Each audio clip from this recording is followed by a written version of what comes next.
Hey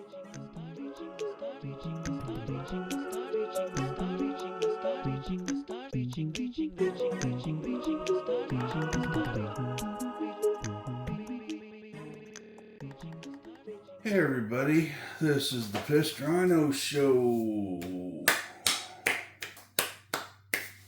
Thanks for tuning in. Today, we're going to have a little fun with the beast. The Kraton 6S turned into an 8S with a huge ass motor and a Hobbywing Max 5 or 6. This is a 6. The other one's a Max 5. This is a 6. So what we're doing today is remember this. I showed you this in a video just the other day. This is the new motor mount that I'm putting in. So I will be doing that today. I've got a couple other NSDRC servo horns. These are the big man pajamas. These are the solid steel CNC heavy duty. I mean, they weigh a ton. So I got a normal one on here, NSDRC servo horn, but I want to see if one of these two fits better. So I'm going to do that. Then finally, I'm going to rip out the receiver and put in a Spektrum receiver. I think I'm going to go with this 5-channel one. I think that should be fine. Can't think of anything. I got one plug for fans, steering, and ESC. I think that's it. So I'll probably just do this 5. If one of my 3s show up today and I can get away with it, I'll know when I open up the receiver box. I can't remember how many spots I've used. So if I open the receiver box and it's just 3, I'm going to use a 3 instead of a 5.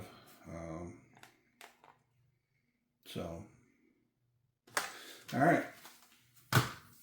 So that's what I'm doing today. The Mojaves are in process. I'll have an update on them later this week.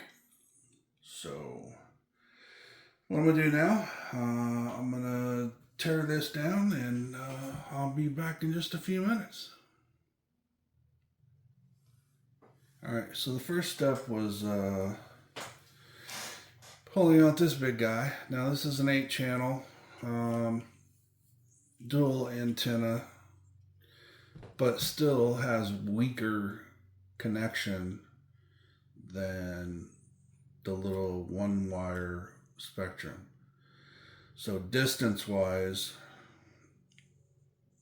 these just don't perform. So but anyway, that's one reason I got rid of the Radio Link. But so this one comes out, and then I have 3 wires in my receiver, the steering, the ESC, and then my fans. My fans have their own connection there. So I'm going to leave this open the way it is because I got to program it to my controller when it gets here, which is supposed to be at the latest Monday, but it could be here tomorrow. So fingers crossed. I'm tired of waiting. I've been needing a new controller for a while, so I'm ready to go. So that's the receiver done, and now we will move on to the motor. Okay, I'm back. So what I did was disconnected the big center brace, and then I took out 1, 2, 3, 4, 5, 6, 7 screws to undo my old motor mount. One thing I know I'm gonna have to do here is do some zip tie cutting, which I hate it, but I gotta do it anyway. This will all be redone.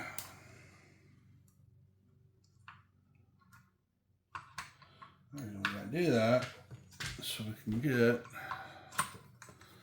all this out of the way.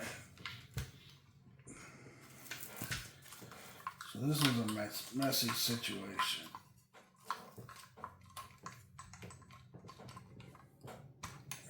Rear drive shaft's disconnected.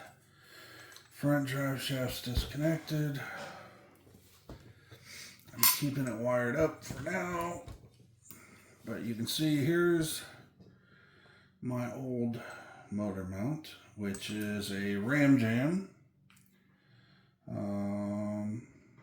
But it's gotta go.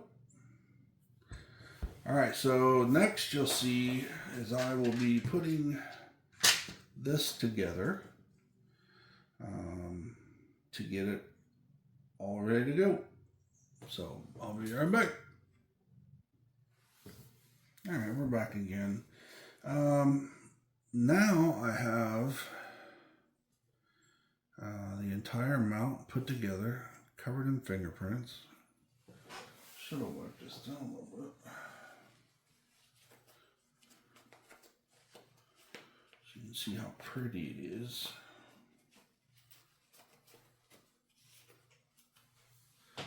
So, there it is. You got 3 pieces you have to put together. This piece. Oh, sorry. You have to mount these 2 little pieces to the top part first. Then you mount the top part to this and the top part to that. And there you have your entire motor mount. Inside here I've got my scorched spool all shimmed properly. Titanium output shafts or cups, drive cups. So now we have to mount this to where the pinion hits the old spur gear, which of course I have it, I shouldn't have put it on. So I'll take that out and we'll line it right now. This is a very simple operation. Anybody could do it. Just a couple Allen wrench, or like me, hex tools.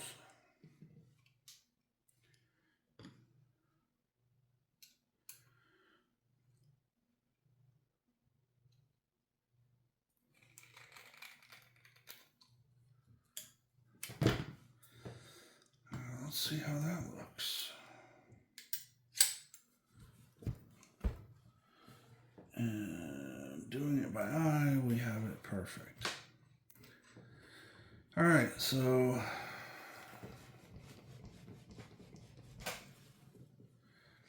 that's the mount. So now what I'm going to do is set up the grub screw lock.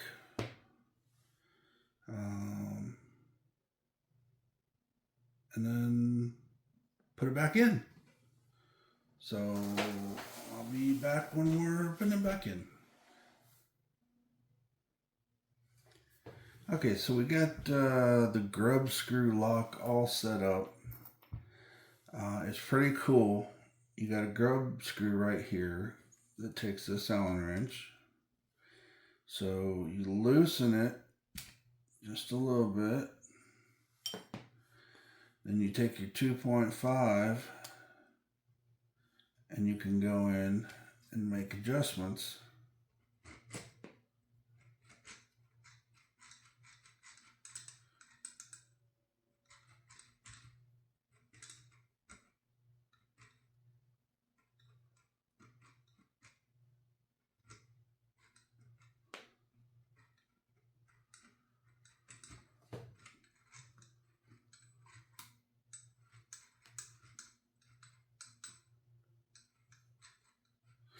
When you think you have it perfect, then you lock this grub screw down.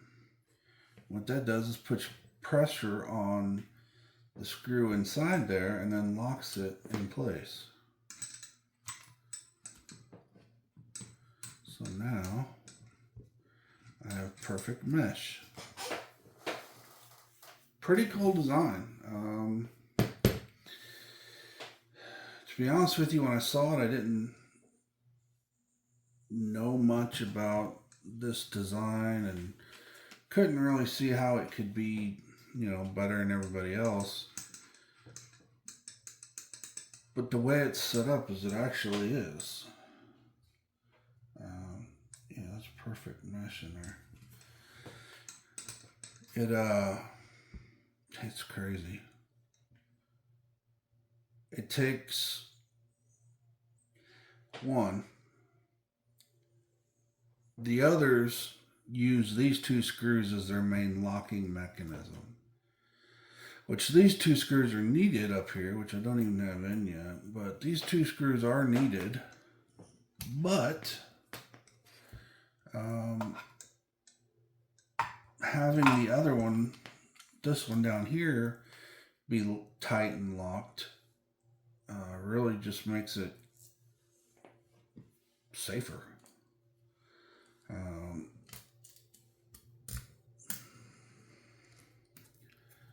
So, with that being said, I'm going to put these on. These screws that I have here, these are not what came with it. These are titanium screws that I had on my last one. And I really just want to have them on this one too.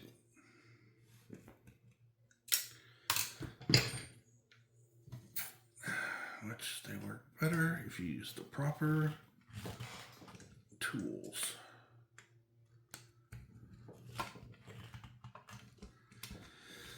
So there, it's all locked down, smooth as silk.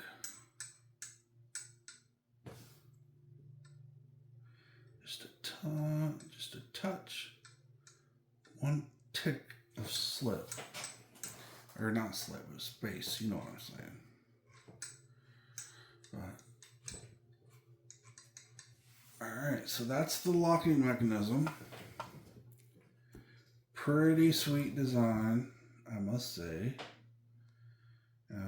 Next step is just putting it back in the truck. So that's what I want to do, and I'll be back in just a few minutes. Okay, so here we got it all installed. Might fine tune the mesh a little bit here, so I guess I should go ahead and do that while we're here. So again, you loosen up the grub, and then you go in with your 2.5 millimeter.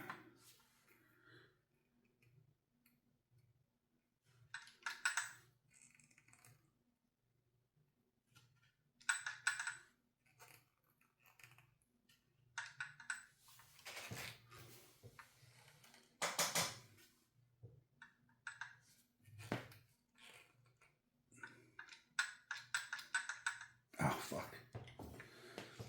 I know why that's not working.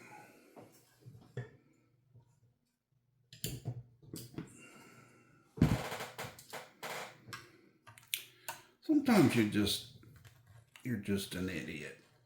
I mean, there's no other way to explain it. So you gotta loosen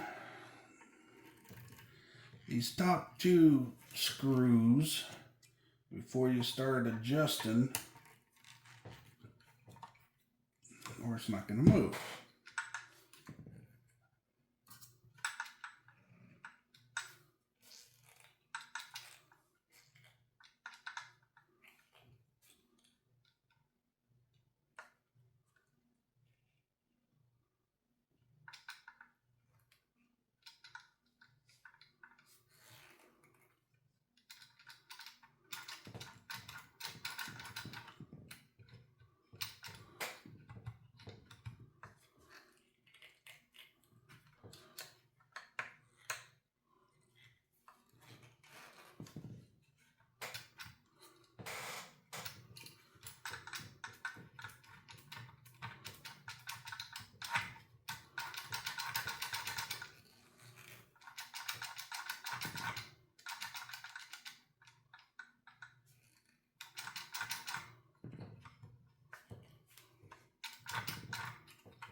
Right there's where we want to be.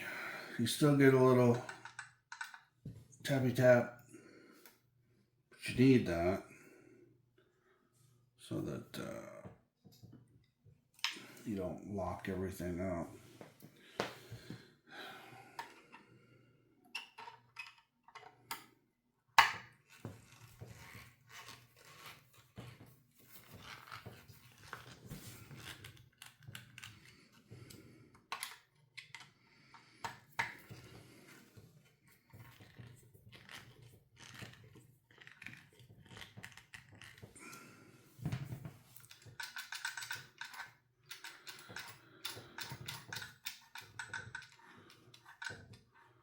Perfect.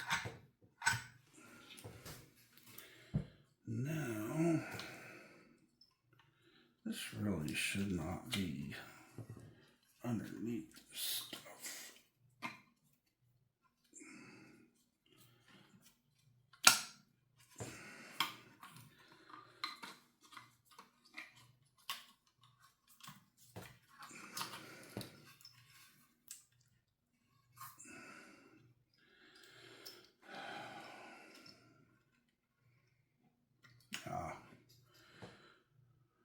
I gotta redo that wiring because I left a zip tie on and it got all tangled up. But that's not too big a deal.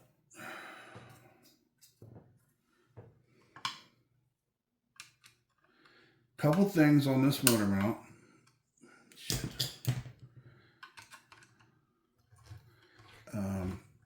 Obviously this is not the motor mount, but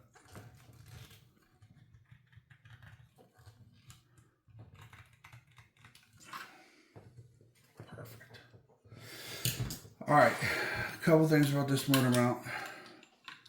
One, I'm not going to be able to show you, but there is a much larger gap between the output shaft of the motor and my ESC. I mean, I'm getting that much, that thickness, when I could barely get my razor blade knife between there. So last time with the other mount, I could barely do this, and now I can do this. I mean, I got room for 5 razor blades. So that is awesome for me. It also raises it up a little bit higher, where the last one would hit the case, or almost hit the case. But now it's up here higher, out of the way. I couldn't be happier. I even have a motor mount shim for the back that might work now because this one's up higher. So I might be able to use that and keep, well, the motor's pretty sturdy, but you know what I'm saying. Might be nice to have a little extra something. So that's the PPS motor mount, guys.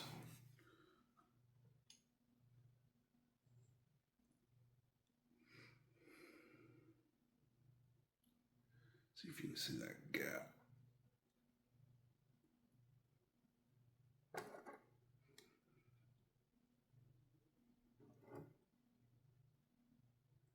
Anyway, so there it is.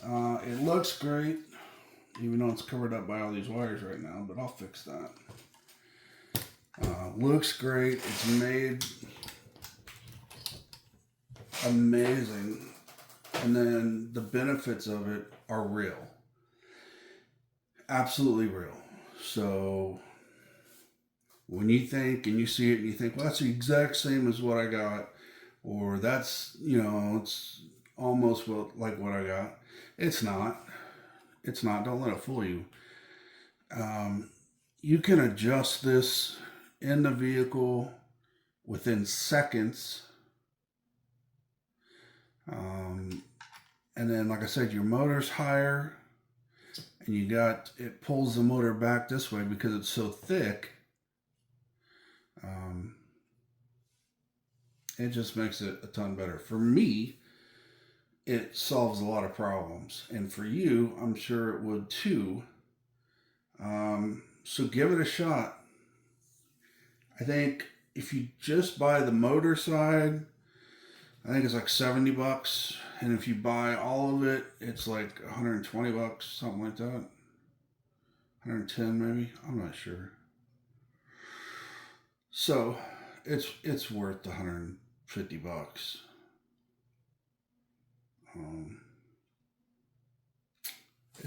It's great. I'm super excited. So I got almost everything done. I didn't get to look at the servo mount. We'll do that on another show. But we got the receiver installed and ready to go. And we've got our brand new PPS motor mount. And where can you get those, by the way? EVS Hobbies USA.com. You can also find them on Facebook. You can find them on Instagram. But EVS Hobbies USA.com. Look them up. Give them. I mean, they sell. Okay, so on this truck, here we go. EVS Hobbies. EVS Hobbies. EVS Hobbies. EVS Hobbies.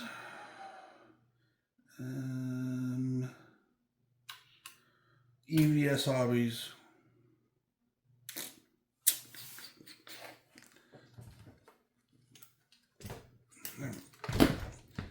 And then Just Bash It RC.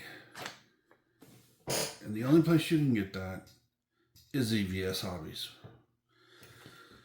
This is EVS Hobbies. Obviously, this is EVS Hobbies. All the big shit on this car, except for the suspension, is EVS Hobbies. So, go check them out. I'm telling you, they make some of the best shit. EVS Hobbies USA. We already know that NSDRC is #1 servos. Hobby Wing and Castle. I like both of them so far. EVS Hobbies carries Just Bash It RC and also now PPS, which is Practical Prototype Solutions, I think. So, and then of course Vitavon. Vitavon's CNC parts are really good too. But they complement the Just Bash It parts. They all fit together just perfectly. So, hit them up. Had a fun little show here today. I hope you guys enjoyed it. It's a little bit different. I added some stop breaks in the middle there, so hope you enjoyed it. Please leave me some comments below of how I could get better, or if you love the show, or if you have any questions, feel free to ask. I answer every comment unless it's fucking stupid.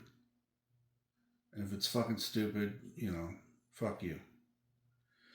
But 99% of them are nice comments, and I love all my subscribers because that's the kind of people they are. They're smart. They like digging their hands into these things, and it's fun. So, all right, I'll end the show on that. So, I'll see you here next time on the Pissed Rhino Show. Y'all have a good week.